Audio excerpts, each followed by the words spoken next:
Bəli. Selamun aleyküm. Salam. Nasim rayonunun rəisidir. Yox. Nömrəni götürmüşəm, burada mən atıblar Nasim rayonunun rəis. Elə bildim nömrəsini ona görə. Sən nəsil, sənə harada atıblar? Mənim qohumum atıb ki, orada mayor işləyir deyə. Necə? Mənə qohum atıb, deyib ki, orada əvvəl tanışız olub kimin olub. Bəlkə nömrəni təzə almışsınız. Polis saha rəisi. Ha.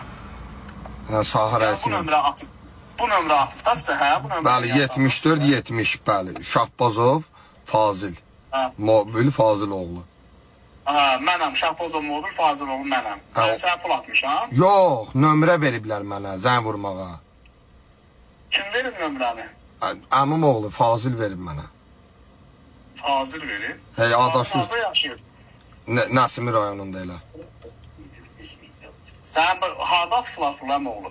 Pul atmayıblar, nömrə veriblər ki, zəng vur şikayətini bildir. Bildimi, nə şikayəti bilirsən də görün. 22-ci polis bölməsinin yanında fala baxan adam var. Düz 22-ci polis bölməsi. 22-ci polis bölməsi. Sən 22-dən kimin nömrəsi var səndə? Şu bölmənin nömrəsi var səndə? Ha. Gəlin sizə istəyirsiniz adamın videosuna qədər atım.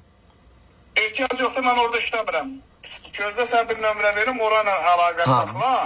Adamın nömrəsi var birbaşa. 22-ci polis bölməsi. İndi bu saat yayında da 50 manata adam qəbul edirdi. Qardaş, mən o şöbədə işləmirəm. Mən sənə deyirəm ki, ikinci bölmədə telefon, əməkdaşın nömrəsi mobil nömrəsi varsa zəhmət olmasa başvə dönüm. Yönləndir, sən də problem yaşama. Sənə heyran olaram. Mən problem yaşamayım. Hadi yəni belə başvı niyə ağrıdım? Cəmaət sənin yanına narahat eləsin. Qoy orada əziyyət çəkənləri narahat eləyək. Ay kişi, sən mənim başımı ağrıda bilməzsən. Biraz danışanda bir diqqətli danış. Kameranı aça bilərsən, sənə heyran olum. Necə? Kameranı aça bilərsən, imkan varsa. Yox, açmıram kameranı. Mən açmışam kameranı. Mən kameranı açmışam amma. Mən deyirəm ki, oradakı adamın nömrəsini verin mənə. Sizdə problem yaşamayın. 055 Gözləyim bir dəqiqə. 055 867 867 00 00 25. 25. Bir dənə də nömrə verəcəm sənə. O, yəni bunun adı Kamrandır. O Aha. 22-ci bölmədə işləyir.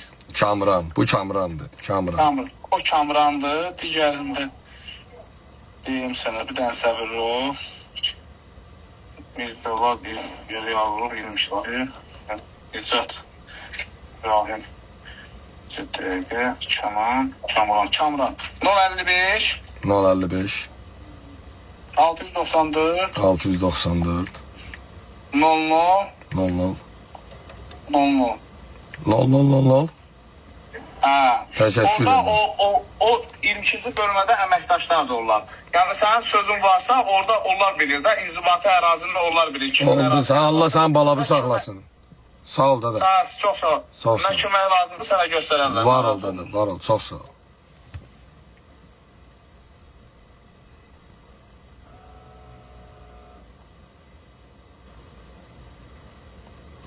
Nə problem yaradacaqsın?